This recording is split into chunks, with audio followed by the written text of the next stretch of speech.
Différentielle centre étranger 2024, sujet 1. On considère l'équation différentielle E0, y' égale à y, où y est une fonction dérivable de la variable réelle x. Démontrer que l'unique fonction constante solution de l'équation différentielle E0 est la fonction nulle. Donc soit x un réel,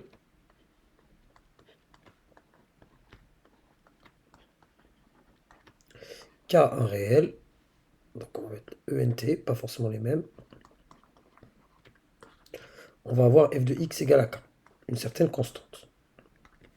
Si, en effet, j'ai la relation f' de x égale à f de x, pour tout x, appartenant à R, alors cela implique que la dérivée de cette fonction, c'est-à-dire la dérivée d'une constante, c'est-à-dire que 0, est égale à f de x, égale à k.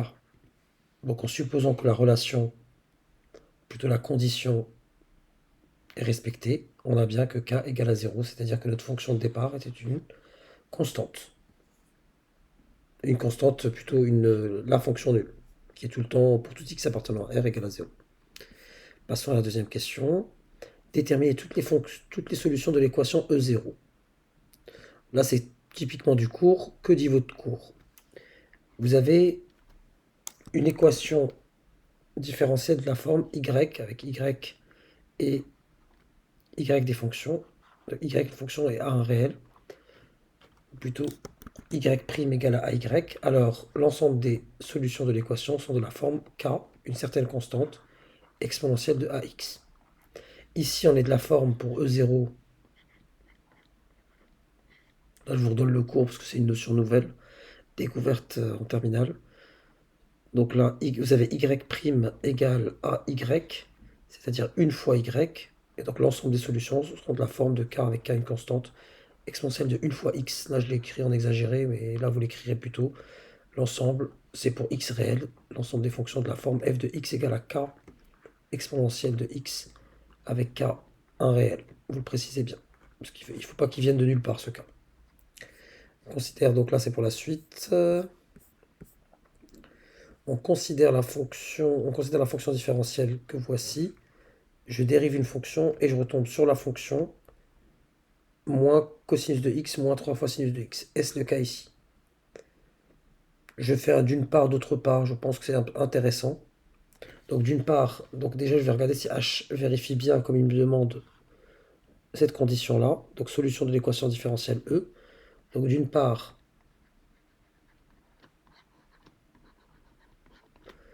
h' de x est égal à 2 fois la dérivée de cosinus de x, donc moins 2 fois sinus de x plus la dérivée du sinus de x, c'est-à-dire cosinus de x. Et d'autre part,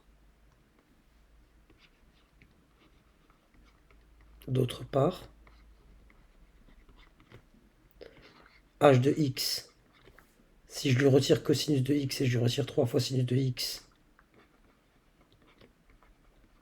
moins 3 fois sinus de x est égal, donc je prends h de x entier, donc 2 fois cosinus de x plus sinus de x, je retire cosinus de x,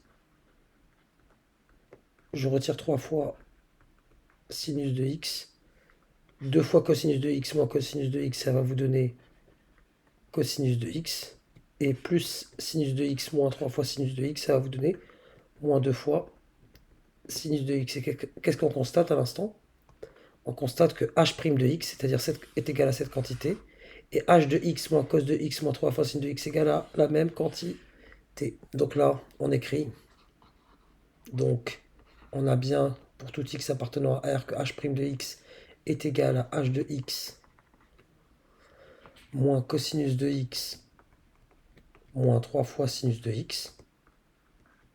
Donc h vérifie bien la relation E. Autrement dit, j'efface pour y voir un peu plus clair, pour vous en convaincre. Si je dérive h, j'obtiens bien h moins cosinus de x moins 3 fois sinus de x. Regardez bien. Si je dérive h, donc la dérivée de h, c'est tout simplement h moins ces deux termes-là. Enfin, ces termes, c'est moins ces deux fonctions-là. Donc, H vérifie E, vérifie E.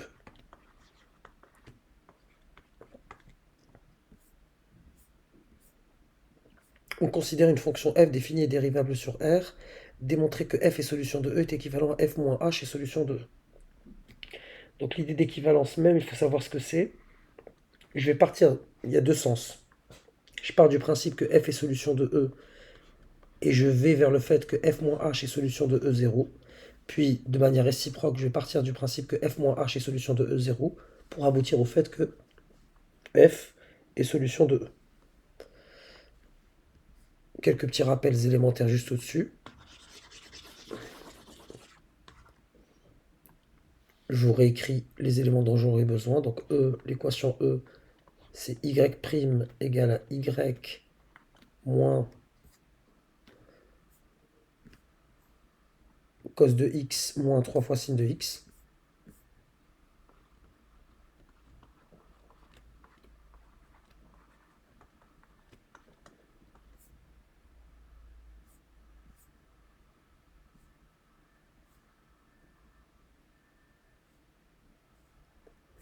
Donc là, c'est bon.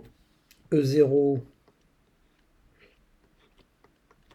c'est y' égale à y. D'autres infos, h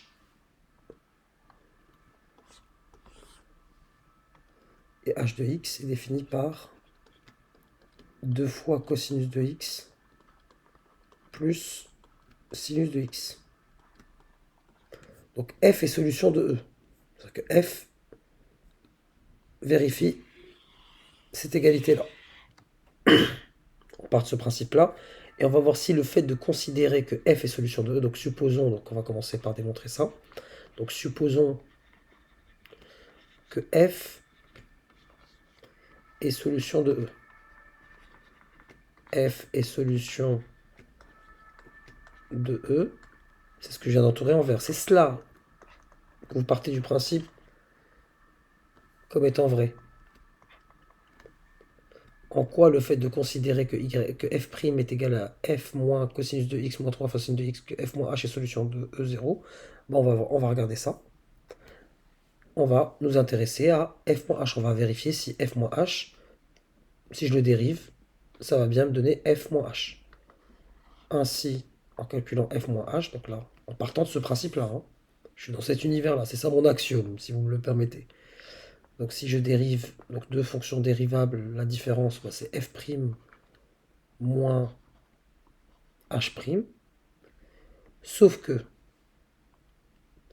f est solution de E. Donc la dérivée de f, c'est-à-dire f', elle est égale à ça.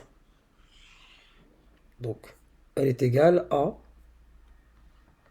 f moins cosinus de x, puisqu'elle est les solutions de E, moins 3 fois sinus de x, moins h', et h étant ça, h' nous l'avions déjà calculé, h' de x c'est moins 2 fois sinus de x plus cosinus de x.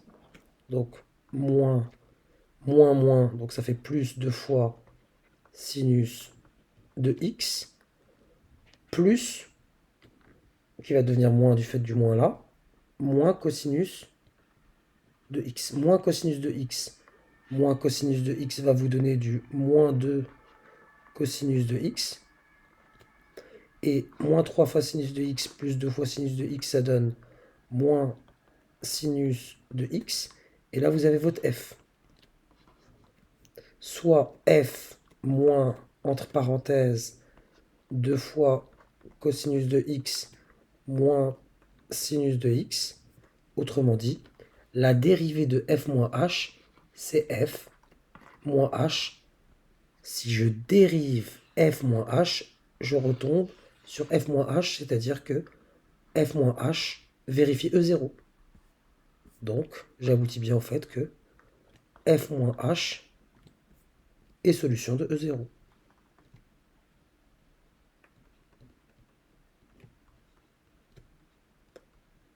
Tout était basé sur le fait que f est solution de E. Maintenant, réciproquement, je vais considérer que f moins h est solution de E0. Pour aboutir cette fois-ci, donc là,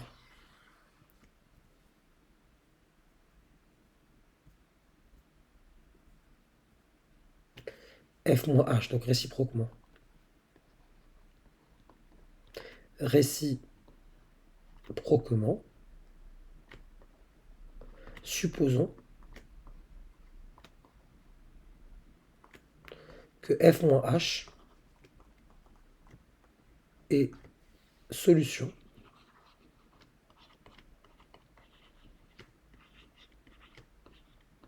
de E0.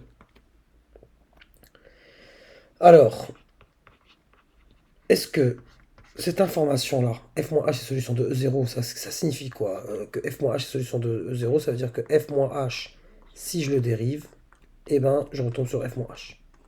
Voilà ce que ça signifie. C'est-à-dire, il teste ça. Maintenant, je pars du principe que ce qu'il y a en rose, je pars du principe que ce qu'il y a en rose, qu'il y a écrit en rose, est vrai. Est-ce que ça me permet de prouver que f est solution de E? F est solution de E, c'est-à-dire est-ce que si je calcule la dérivée de f, ça me permet d'aboutir à ça? Partant du principe que f moins h est solution de E. Donc là, puisque f moins h' égale à f moins h, alors vous avez f' moins h' est égal à f moins h. Donc f' tout seul, f' tout seul, hein, f' tout seul que vous devez isoler. Le but, c'est vraiment d'aboutir au fait que f est solution de E. C'est-à-dire que f', c'est f moins cette quantité-là, moins cette fonction-là. Donc f' tout seul, c'est f moins h plus h'. Mais h et h', on les a, non? Regardez. Je vais essayer de les prendre tous les avec E. Voilà. Voyons voir si j'arrive à le coller, ça serait excellent. Je le rétrécis. Vous avez h et h', ils sont là. Ça va me donner f' est égal à f. Donc ça aboutit au fait que f' est égal à f. Donc j'ai réécrit f, j'ai aucune info dessus. Moins h, donc moins 2 cos de x. Moins 2 cosinus de x. Et toujours moins h, donc sinus de x devient moins sinus de x plus h', donc plus moins 2 fois sinus de x plus cosinus de x. Cosinus de x moins 2 cos de x, ça me donne du coup que f' est égal à f moins cosinus de x moins sinus de x moins 2 fois sinus de x moins 3 fois sinus de x. Et ça signifie tout simplement que f vérifie E. Bien sûr, n'oubliez pas l'étape de conclusion pour conclure. Donc, conclure avec l'équivalence, en reprenant la phrase. C'est-à-dire, on a montré que f est solution de E si et seulement si. C'est-à-dire que f est solution de E est équivalent à f moins h est solution de E0. Parce qu'on aboutit bien au fait que f est solution de E. C'est-à-dire f moins cos de x moins 3 fois sin de x. Regardez bien. F', c'est f moins cos de x moins 3 fois sin de x. C'était tout simplement E.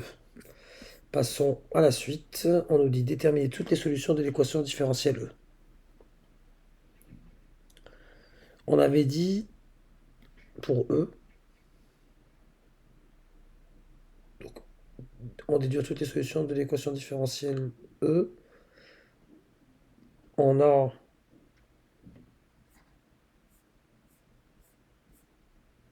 doit exploiter cette équivalence. Donc f moins h est solution de E0 si et seulement si f est solution de E. Donc f moins h est solution de E0. Qu'est-ce que ça signifie? F moins h, parce que si f est solution, Alors f moins h est solution de E0. Sauf que nous, qu'est-ce qu'on avait dit? Question un peu anodine. Déterminer toutes les solutions de l'équation. On avait dit que toutes les solutions s'écrivaient sous cette forme-là, k fois exponentielle de x. Donc vous avez finalement que f moins h est de la forme, donc f de x moins h de x est égal à k fois exponentielle de x.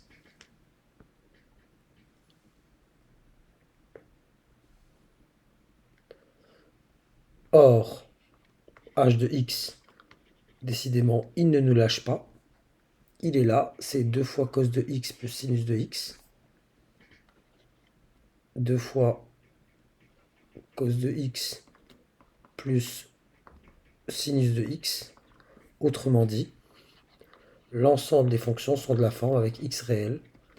Je fais passer le moins h de x devient plus h de x ici. C'est k, et k bien sûr un réel, hein, constante. K exponentielle de x moins 2 cosinus de x moins sinus de x.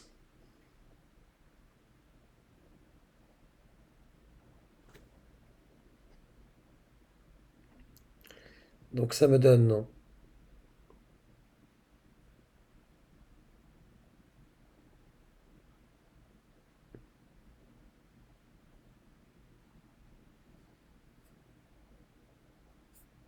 pour la suite déterminer l'unique solution de g de l'équation différentielle telle que g de 0 égale à 0. On a dit que l'ensemble des folies... Donc déterminer l'unique solution g de l'équation E. Là, grosso modo, on a une fonction g, donc g est solution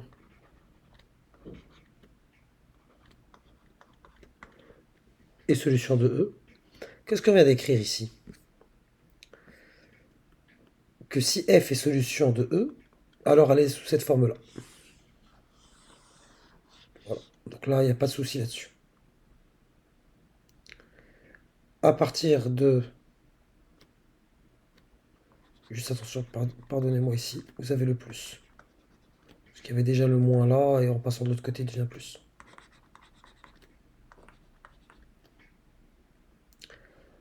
Vous avez cette fonction f de x qui décrit l'ensemble des solutions de E. Et G est une solution de E qui a la particularité de s'annuler en 0. Donc G de x avec k réel est de la forme comme toutes les solutions de k exponentielle de x plus h de x, c'est-à-dire, et là on ne se trompe pas, 2 cosinus de x plus 1 fois sinus de x.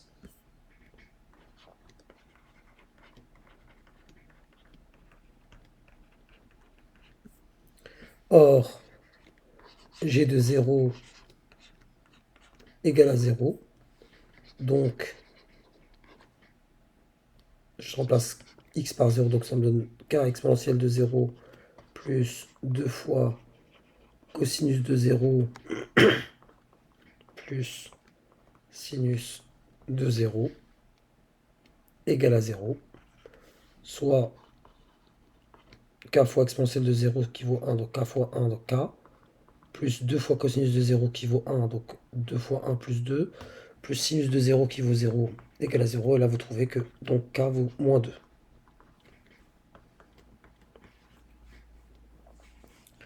Ainsi, votre g de x recherché, c'est tout simplement la même chose qu'au début, mais avec un moins 2 devant. Donc moins 2 exponentielle de x plus 2 fois cosinus de x plus sinus de x. Et là, on me demande de calculer une intégrale. Cette fonction, elle est continue sur 0 pi sur 2. Donc, il n'y a pas de souci, elle admet une intégrale. Une R sous la courbe. Donc là, je calcule. Est-ce qu'on reconnaît quelque chose, là? Bah, c'est g de x. Donc là, on est en train de nous demander l'intégrale de g de x. On est bien d'accord que c'est g de x, regardez, c'est juste au-dessus. Sauf que g de x, g est une solution de E. Ça veut dire quoi que g est solution de E? Là, on remonte.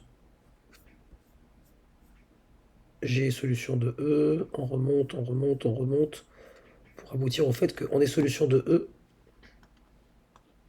Qu'est-ce que ça signifie qu'on est solution de E?